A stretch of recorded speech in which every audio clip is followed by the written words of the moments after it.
Mbote mingi bandeko balandi ya chaîne na biso les gardiens de la Parico.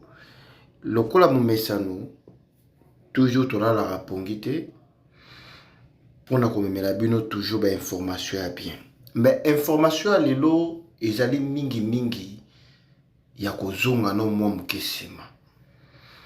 Naza na besoin moto nyonso kolanda video oyo benga papa benga mama botia kiti liboso wana penza bolandanga na bokebi nyonso na ye po tosolola na peuple na nga congolais, na ye tosolola makambo ya famille, na ye tosolola makambo etali mboka na biso. Ndenge naloba boye bato babengaka bato baza ba aîné boyebisa bango tomoni moto andimi ke aza aîné. Ngai naza aîné pona mboka na nga nandimi ke naza aîné. Trop c'est trop peuple congolais. Pourquoi bakokomisa biso na niveau oyo mboka Mobutu, mboka Lumumba, mboka ya Kasavuvu, mboka ya ba grand ou baleka partout na monde. Toza parmi mais tokomi na suka, tokomi mboka ya ba bêtise, tokomi mboka o bakomi ko finga pe ko critiquer partout. Pona nini peuple congolais ni ko fungola mémoire te. Toye mbangu pona ko faire comprendre peuple congolais, pona ko lamusa peuple congolais à comprendre que Congo za lokola lopango ya famille. Tozwi moto totie topesi responsabilité aza mokolo lopango te. Tozwi lokola yaya moko bo tozwi yaya topesi ye akengela lopango. Elobi te ke yaya wana yende za lokolo lopango, yaya za mokolo lopango te. Lopango eza ya biso nyonso. Peuple congolais, est-ce que bozo comprendre? Nalingi nazongisa bino ba vidéo boto landa bien. Tout le monde bien moto oyazo kamba biso na kati ya mboka na biso République démocratique du Congo. Est-ce aza digne ya ozala président ya biso ba congolais? Nazo senga na biso to raisonner. Honoré Ngwanda alobaki nini? Mwana mobali oyo Chilombo akofungola biso miso, akolongola biso ba ekai ya miso kokwe ya biso congolais. Jusqu'à maintenant, ekai ya miso na bino ekweite.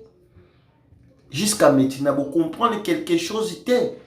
Vous koki kobenga papa Honoré Ngwanda prophète te.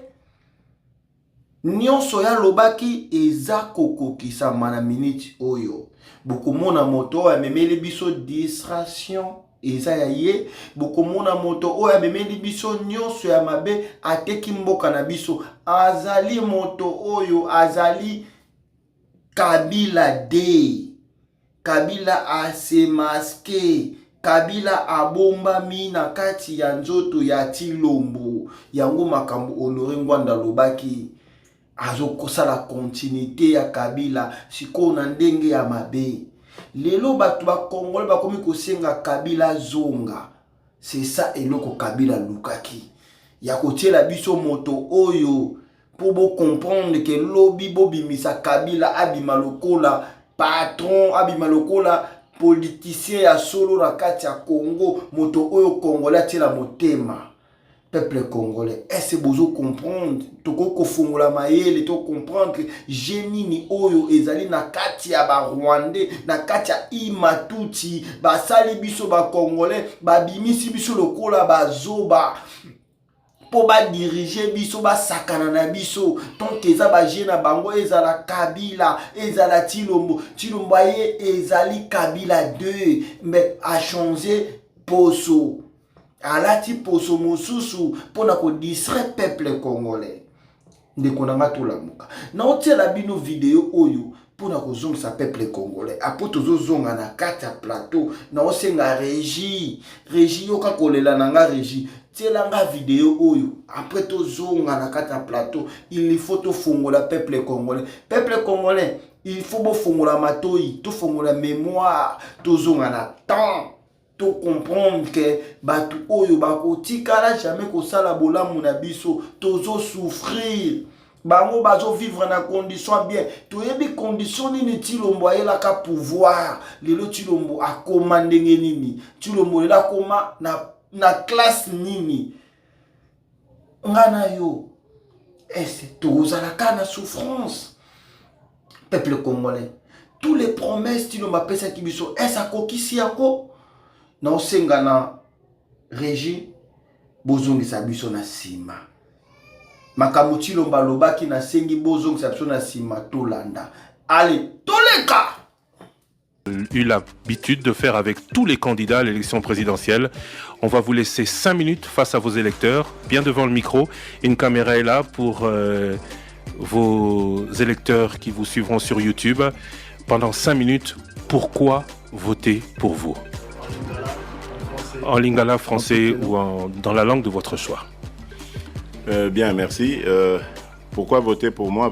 C'est simple, parce que je suis un combattant de longue date, combattant pour la cause du Congo, de l'époque déjà du Zaïre, alors que beaucoup vaquaient à leurs occupations normales. Chez nous, à l'UDPS, nous avions compris que le pays était en danger. Et à la suite des fondateurs de l'UDPS, et même parfois subissant leur sort, j'ai forgé mon combat, ma lutte dans cette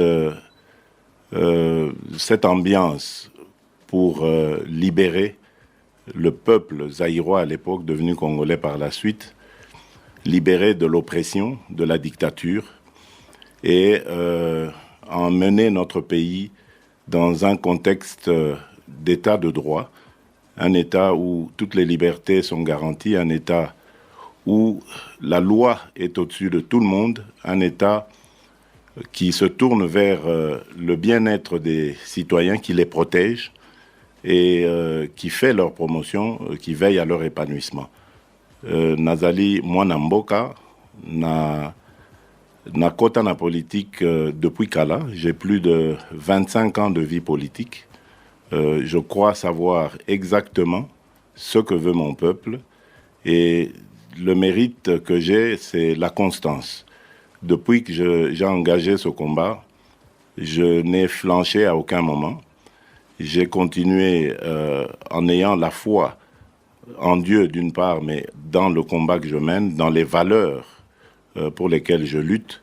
Et je pense que si j'arrive demain au pouvoir, je serai celui qui fera des Congolaises et des Congolais un peuple fier, un peuple digne, un peuple libre et qui se tourne vers le travail, qui se tournera vers le travail et qui enrichira ce pays parce que ce pays est potentiellement riche, mais il y a moyen de transformer cette potentialité en réalité et faire de tous les Congolais des hommes et des femmes heureux de vivre dans ce pays et prospères aussi, et qui sont prospères. Voilà. Vous venez de terminer une campagne de plus de 2 semaines. Vous avez été dans plusieurs provinces. Quel enseignement vous retenez de cette tournée? Le premier enseignement, c'est que le pays a vraiment besoin d'un bol d'air. Le pays a vraiment besoin de sortir de l'enfer dans lequel le régime actuel l'a plongé. La partie du pays qui m'a le plus attristé, c'est l'Est. Je vous jure que nos compatriotes de cette contrée du pays vivent vraiment un enfer. Si j'ai parlé d'enfer, j'ai vraiment pesé mes mots. Ces gens, figurez-vous, ils vivent tous les jours comme la roulette russe. Donc ils ne savent pas le jour où ça va s'arrêter. Ils sortent le matin pour les paysans qui vont dans leurs champs, etc., sans savoir s'ils pourront rentrer le soir. Les fillettes qui vont à l'école ne savent pas si elles vont rentrer sans être violées, les garçons sans être enlevés. Enfin, il y a une insécurité criante. Et c'est incroyable, ça arrive dans notre pays. Ces gens vivent dans leur pays. Ils ont le droit de faire ce qu'ils font. Mais aujourd'hui, c'est devenu comme une condamnation gratuite. C'est vraiment un calvaire, à tel point que Vital Kamerhe et moi, vous savez, nous formons le ticket gagnant, nous sommes promis d'aller là-bas, nous installer, si les Congolais nous font confiance et nous me portent à la magistrature suprême et nous donnent suffisamment de majorité au Parlement pour avoir Vital Kamerhe comme Premier ministre, eh bien, nous irons nous installer quelque part à l'Est jusqu'à ce que la paix va devenir définitive. C'est vraiment la priorité des priorités, parce que vous pensez bien, un pays qui veut décoller, qui veut aller sur la voie du développement, il ne peut que commencer par la paix. Et si on ne commence pas par là, ça ne sert à rien. La seule présence d'un président élu et d'un Premier ministre suffirait à calmer tout ce qui se passe là-bas? Non, justement, vous faites bien de poser la question. Nous allons parler à la population. Vous savez, il y a là-bas des forces d'autodéfense qui se sont créées uniquement parce que l'État n'existe plus. Donc... Bon, nous sommes sûrs que le peuple congolais pour la vidéo. Le peuple congolais pour comprendre quelque chose dans la vidéo. Mutazolo bana vidéo wana ezali mokonzi ekolo na biso Congo wana avant à pouvoir, donc bazaki na temps ya propagande maloba ya mingi ya sukali ebimi wana atalisi biso façon peuple na biso azo souffrir na este ya pays na biso. Peuple na biso abimaka ayebite soki akozonga na ndako na ye. Boyoki yango balobi na calcul na bango bosiko yoka il fallait Vital Kamerhe azala premier ministre. Balobi bien que bakovanda na este ya mboka na biso. Peuple congolais tozonga na réalité. Est-ce promesse wana ekokisama ou bien na ekokisamite? Je crois que tozo kufa chaque jour na est ya mboka na biso. Eza ba image mususu awa na komeka ko balancer yango bumuna même na maladi ou ekoti na est ya mboka na biso. Bandi comme ça déjà pe balobela yango mingi. Mais est-ce que le peuple congolais à comprendre quelque chose? Na mutu oyo totiaki ye président, azali président pour na kosala ba voyage ou bien azali président oyo aye kokamba mboka na biso ekolo Congo. Tokomi na suka peuple congolais. Biso batu oyo tozangaka même mai ya komela bapimeli biso mai. Bapimeli biso moyen de vivre. To vivre na moins de $1. Mais président na biso azolata ba sapato oyo ezokute ba millions. Président na biso azolata bilamba oyo ezokute mbongo ebele. Mais toyebi esika nini auti. Toyebi famille na ye. Na capacité toyebi les famille na ye akoki kolata na ba niveau boyete. C'est-à-dire que azoyiba mbongo ya mboka. Peuple congolais. Na cadre toke na ba analyse. Na lingi boyo ka réponse. Ya Kofi Olomide na question obatuni. Réponse ni Kofi apesaki. Après tokozonga na réponse ya Fatibe. Mwana maibe. Boyo ka réponse na ye. Peuple congolais. Awa to sala analyse. Na kati ya Parco TV ezandi pièce contre pièce. Yango na osenga na bato o non ba s'abonner te na kati ya chaîne na biso bo s'abonner. Bo s'abonner massivement. Peuple congolais. Totambusa maele. Congo eza biso nyonso. Congo oto kotikela bana na biso. Congo oto kotikela ba koko na biso. Ba koko na biso tokotikela bango Congo nini moto moko boyi akanga Congo en otage, gouvernement mo bakangi Congo en otage, groupe na bango ya babandi o basangani bakoma ko vivre na mbongo ya Congo, tant que peuple congolais zo vivre na pasi. Banzela malungeza te, condition ya mboka komi bizarre. Mboule beta te, Congo, ba parti musu ya Congo, mai vite vivre na mai toujours, lokola mboule uti obeta. Banzela koleka neza te. Mais tant que moto oto tiakamba biso, biloko olata eza tellement cher. Mbongo akomi nango e uti wapi. Peuple congolais, oza na droit ya kotelema pona mboka na yo. Soki obundeli mboka na rote, muta obundela mboka na zate. Toyebi histoire ya Afrique du Sud. Peuple sud-africain babundela mboka na bango. Pourquoi pas biso Congo? Tout le monde a kaka ba mboka ya balinga kitoko, mais tant que mboka wana pe eleka na ba pasi peuple na bango telema. Peuple congolais to telema. Toyebaka yango Félix akosala eloko te na kati ya Congo. Félix aye po na peuple congolais te. Félix aye po na kosala toujours continuité ya empire Imatuti. Tant que peuple congolais on comprend te, toza na kati ya système, il faut to bima na système. Biso tozo bundela système, to bima na système. Siko Tshilombo azali parmi ba membre ya système o ekolata na kati ya mboka na biso Congo. Peuple congolais surtout télémité to ko perdre Congo.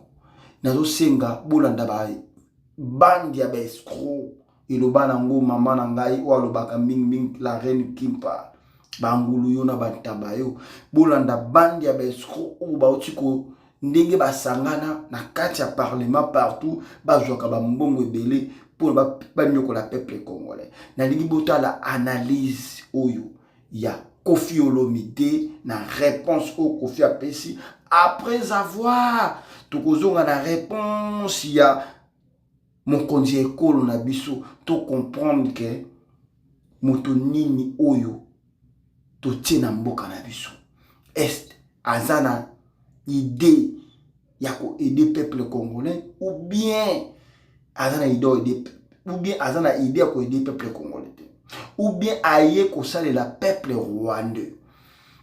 Ce qui vraiment ko sale la peuple congolais pour comprendre quelque chose. Je crois que une vidéo non la bino oyo na lingi peuple congolais tambusa mayele mingi o comprendre que mutu ni to tina mutu ya mboka. To tie mutu o pigeon voyageur ou be to tie mutu oyo pour akamba ekolo na biso Congo. Na lingi peuple congolais tambusa mayele. Congo eza ya biso nyonso. Tokoki kolemba te to tikela mutu moko boyi mboka ya ba congolais to mona ka ba yanki ba ko kobunde mabele na bango te.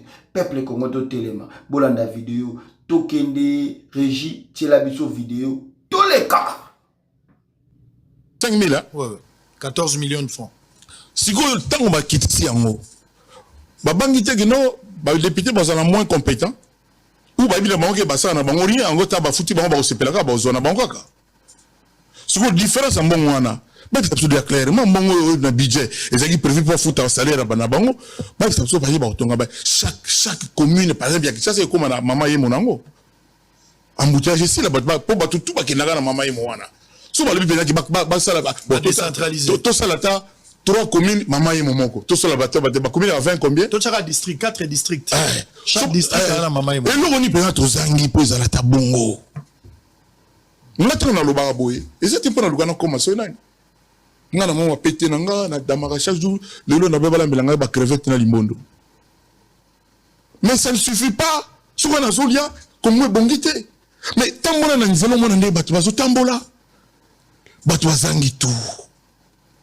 Le mot erreur ya kasusu te bato komaka lere bakomaka bato komozanga na pongi bato komo kufa jeune AVC stress eleki babiloko na baka cardiovasculaire babiloko na AVC wana et les politiques sont responsables. au monde appelé que mutu ayi koluka musala ba proposer $150 ana bana 6 moyen discuter zate nga sengaka awa ba indien ba libanais bango Bangage parce que tout le monde va traiter ba congolais. Loi moko penye bima. Bango bako futa congolais par exemple moins de $500 par mois. Par exemple. Pour nani biso na biso, ba salaire ba 100, 150, 200 bango pe. Non. C'est du so engagé congolais na Congo, parce que le loi monte à $1000 ba dans ba mongo. Mais bangi on ba coopérer na mi konti. Biso tout yebi, tout voilà. Et puis armée na biso. Tu vois, Rwanda, armée Nabiso. Tu vois, général, non, tu vois, le ministre de la Défense, non, armée Nabiso, le deux ans, 100 000 hommes. Tu vois, char de combat autant. Tu vois, si le ministre de la Défense, Moussania Salaka, car on va fête.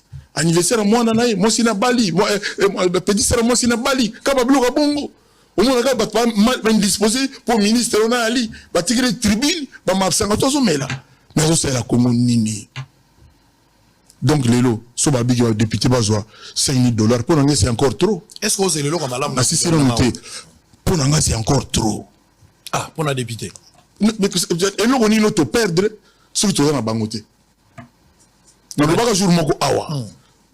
Je passe peut-être du coq à l'âne, mais c'est pas du tout dit. Dans le bagage, on a un peu comme en plein de la comme une église géante. Oh, groupe de prière, ok, dans l'église, c'était bon, mais pas qu'il y a un tomate, bilangate. Na tangaki, boutan langa et loko moko ba église ici arrangé na Congo. Problème moko sili grâce à ma prière. Moko.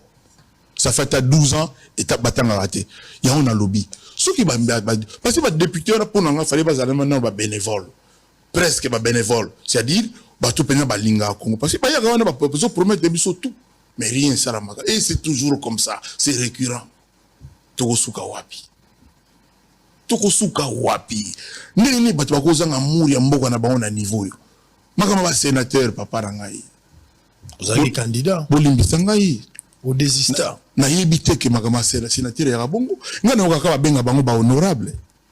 Mais honorable oyo au futaka mbongo po ba commission sénateur. Dieu vous avez témoin aux victimes. Na lobi na yo eza mawa. Na kena na gemena na solo na ba bina ba député ba votaka ba députés provinciaux. Pour la différence entre désigner, choisir na voter, scrutin c'est le mususu. Mais ils ont rendu à bon côté.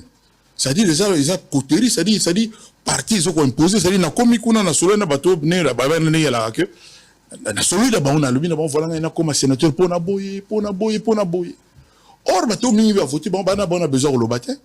Même si on a bambon, on a bon pays, on a parti, mais ce n'est pas digne de notre pays. Quand on a été toilé les lots, bah sénateur faut pas voter, bon pays na sénateur ya Gemena, bah toi Gemena ne va voter. Sénateur ya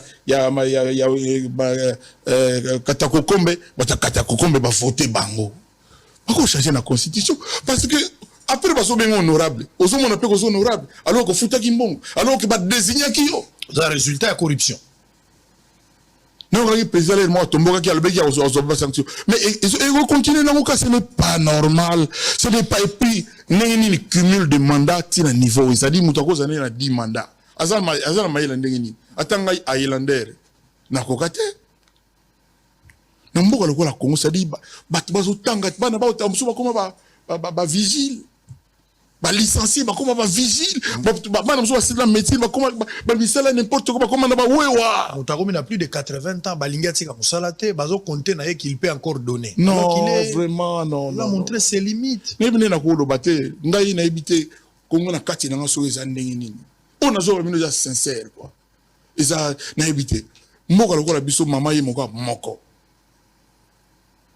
banzele ezate bambouteillage donc j'étais en tout cas dans la table to na ba 3 quarts bamboka mokilo non na mona moto ko mona te ya omoni batu muso ba komo lo bakabila zonga na ye ah bon le kabila zalaki problème ya laki problème ya nini au moins le batu ko molela ba belge ça dit batika ko zo bambongo batu ka pona ba appartenance na ba parti ba ni ba jo ba compagnie et pour nga même na ba poste ko la bloc ba hôpitaux il y a ba route le loi finance ba tia ba étranger Congolais moko oya ozala intègre que mbongo à l'état na batanda mutina tongela les camo sinanga kwa zate. Moi j'en suis convaincu, je suis désespéré de nous-mêmes. Ça dit ponanga parce que pour nanité On va terminer par là. et ça les boussala ba ko engagé ba o benga ba fonctionnaire international na ba poste o anete ba banzela pour les soit pesi ba tir ki ba tonga ndako ba immeuble 6 mois ici. Biso stade bandal tilelo. Ça fait 6 ans combien? Tilelo. Et puis bazo continuer ko pesa kaka o ba Voilà, boti kolanda yango. Bomoni boti kolanda musicien mboka na biso na kombo ya Koffi Olomide. Nde tolobaki kaka vérité sur vérité, pièce contre pièce. Makambu o tolobaka na bino tongo midi pourquoi tolelaka awa biso toza ba congolais. Tolingi mboka na biso ezala bien malgré tozo vanda libanda ya mboka. Tolingi mboka na biso ezala na ba condition o tozo mona ala ba mboka toza nango. Pourquoi pas mboka na biso ko ezala na condition bien? Pourquoi pas? Tala o bozo mona ba image o ba na mboka na biso ya est na biso. Tala ba condition. Député mbongo zo gagner poisa na monini. Oyoki Koffi Alobi bakoki kozala pe ba bénévolant bakoki kosela pe peuple ya ofele pona ko aider peuple ba monta mbongo bazozwa wana po basala nango nini bazala sincère po basala nango nini ekosenga na peuple congolais nyonso to bana ko raisonner na raisonnement oyo Koffi Alobi Koffi ya raisonnement ya kala ya Koffi ya buzoba te na raisonnement oyo alobi lelo pona yepe moko pe abungaka na oyo makambo obuti kolanda. Il faut peuple congolais to fongola sukomu to fongola maele to ko souffrir boete mboka oyo ezana nyonso ezana bomengo nyonso metozo souffrir na kosenga sikobolanda video ya président na biso bolandi Koffi analyse ya Koffi pona ba député sikobolanda président na question batuna ki pona ba député sikoto sala balance mutuni to tie na mboka na biso mutuni to pesi pouvoir est azana idea ko sunga mboka bomona ke aela biso distraction et le ba papa Honoré Ngwanda aela biso distraction azo continuer ko sala travail ya Imatutsi Empire Imatutsi donc aye pona ko aider mboka te na zo senga bolanda video régie toleka. Une question importante, les salaires. Non, les salaires, c'est une question. C'est une question importante, par exemple pour la population.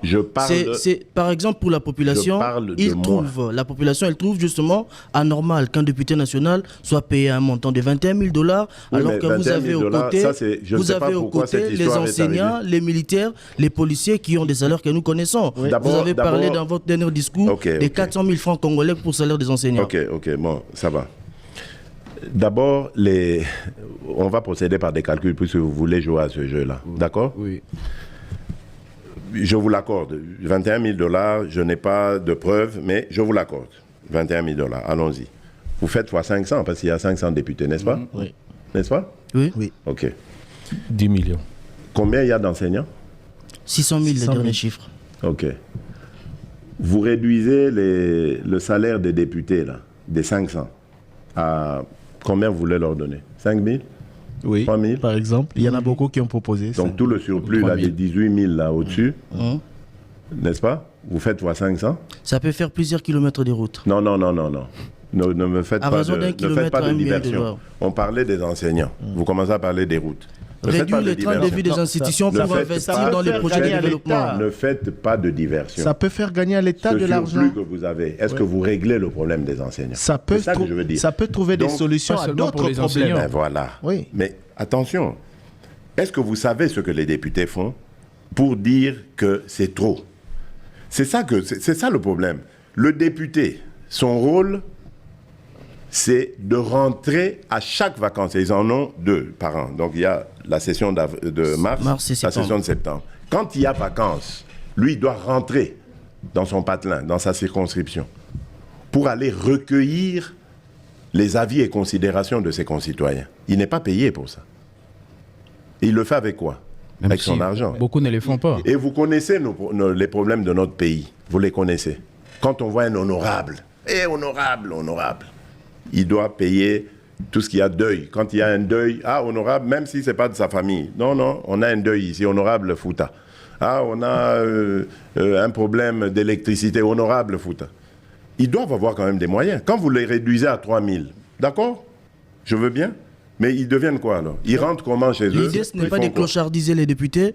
L'idée, c'est d'avoir. Justement, l'idée, c'est d'avoir une société où la répartition de la richesse est faite de manière équitable. Vous êtes en train de tomber dans du populisme. Bana Mama Congo, boyoki réponse, il y a président, il y a Congo. Na réponse, il y a Kofi Olomide. Si vous vendez bien, vous tamboussama les raisonnements na bino. Pour comprendre ce que nani aza mutu nani aza mutu te. Et c'est penza abongi kozala président na biso. Iye pona ye aza na posa même ya peuple congolais te. Pourquoi peuple congolais bolingi? Pourquoi bino bo na posa ya mutu aza na posa na bino te? Mutu alingi bino te. Tala ba citation bo mona na image o ezoleka na kati ya mboka na biso Congo. Ba uti ko ba malade uti ko bima na est ya mboka na biso. Boko mona na bilili na ba photo. Peuple congolais, est-ce bozo raisonner? Mutu azo défendre donc pona yeke député azala plus que bien et l'on connaît député salaka la raison où il y a pesi pour na député et c'est la raison valable où a koko pesa na kati ya mboka tant que ye papa ya ekolo azali papa ya ekolo mbe ozo kote la ba député olo sundoli bana ya mboka na bino tala desi ba maladi ozo leka na mboka na biso Congo tala ba épidémie oyo est peuple congolais bozo mona tende bazo boma biso est balingi te peuple na biso si la pour remplacer biso na peuple rwandais ba osala intérêt et loko o bazo sala bazo boma biso ba peuple congolais pour remplacer biso et pas ya ba rwandais ba bima lokola ke mabele na bango peuple congolais so to telemité to longo la confiance na moi na soi-disant moi na mboka na bengi soi-disant moi na mboka poso kazaki peuple congolais anga yo kamawa ya bana bitike o batika na est mboka na biso